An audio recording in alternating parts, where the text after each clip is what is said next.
So let's chit chat about on-the-job training. Right, so on-the-job training is after you apply to a job.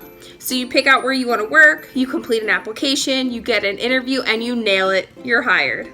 On-the-job training is that period of time before you start working independently where you learn the skills of your new position.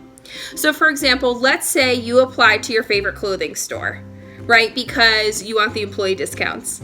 I know I'm all about the discounts. But anyways, so you fill out the application, you get that interview, and you nail it, so now you're hired.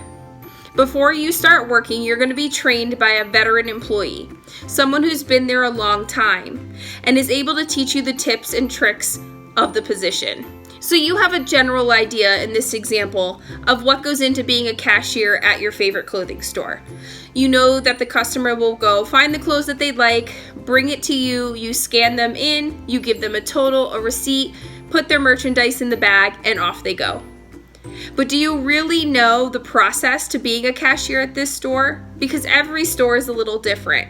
What computer program do they use? What buttons do you have to push? How do you handle money quickly? How do you do returns?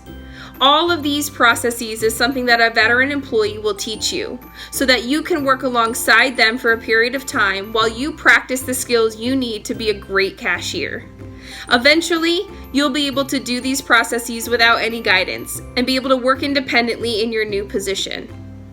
So when you're considering applying for a job and in the interview process with a potential employer, a great question to ask is, what on-the-job training do you provide for your new employees? Because on-the-job training can lead to employment success.